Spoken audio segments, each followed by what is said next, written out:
Is the current value of gold real? Or how valuable will it be tomorrow? There is a way to know this. Look to the past. First found in riverbeds in Egypt and Mesopotamia, it was not something bought and sold in the market, nor was it a currency. It was the metal of the gods, a symbol of the power of pharaohs and kings.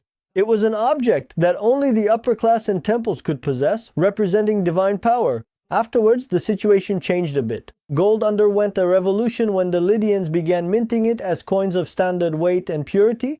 Now, the value of gold was guaranteed by the king's seal, and it became a portable and divisible form of wealth. This made it a unit of account and a medium of exchange usable in trade. In fact, gold is more than just a metal, it is a reflection of the economy. Gold derives its value not from its own luster, but from revealing the stability or decay of the systems that stand against it. When its price rises or falls, it is not actually the value of gold that changes, but rather the value of the currencies, other goods, governments, or economies measured against it. Let's try to explain this thesis through historical events. In Rome, the Aureus coin was a type of money used to pay the army's salaries and to conduct major commercial transactions. The silver denarius, on the other hand, was more commonly used for everyday purchases. The annual salary of a Roman legionary was around 288 grams of gold. When we calculate this with today's purchasing power, that's about $37,000 in today's currency. This amount was enough to comfortably meet all the needs of his entire family. In Rome, an unskilled laborer worked for 1 denarius a day.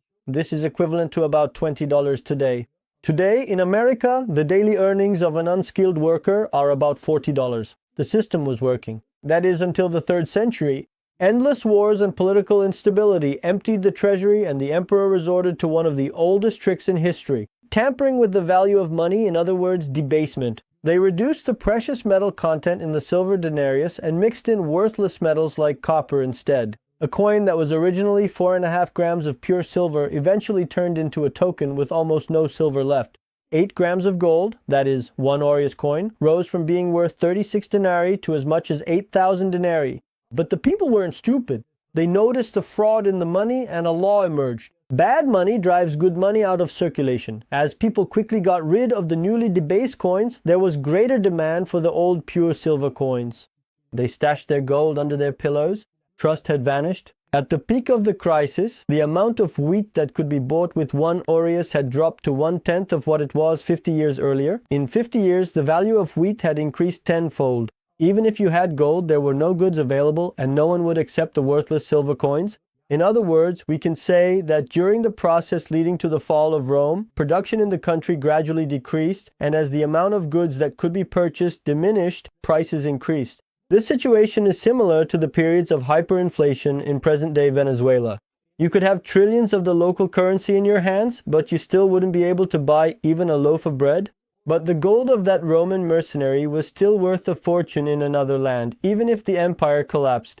In other words, the gold one possessed was essentially a ticket out of a collapsing system. The skilled soldiers, engineers, and craftsmen who made Rome great took their wealth and talents and left the empire. This was perhaps the final blow that accelerated Rome's collapse. The empire was buried in history, crushed under the weight of its own counterfeit money.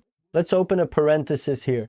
The idea of just putting your money in your pocket and migrating somewhere else wasn't as easy as it is today. Security was a major issue, or let's say there were significant difficulties in being accepted in the place you migrated to. After the fall of Rome, the circulation of gold in Europe decreased. Gold remained as a wealth accumulated among kings and high nobility. These people used gold in trade with the East. Thanks to the Silk Road, luxury goods such as spices and silk traded with the East were paid for with gold. With this example, we can again see that gold moved toward regions where production took place, such as India and China. I gave these examples to help us understand other economic concepts as well.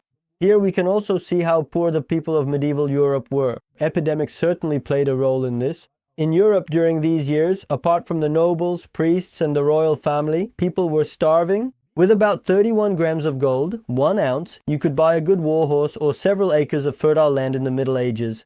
Silk was extremely valuable, the commodity was limited, and at that time it was only produced in China. Later on it would also be produced in Byzantium, the Arab world, and Italy. You've probably also heard that black pepper and blue dye were very expensive in Europe. While Rome was struggling with its own ruins, gold had already set out on the Silk Road, embarking on new adventures. In the next episode, we'll explore how gold reshaped wealth as Europe was plunged into darkness, and how a handful of black pepper could become more valuable than gold. An incredible chapter awaits.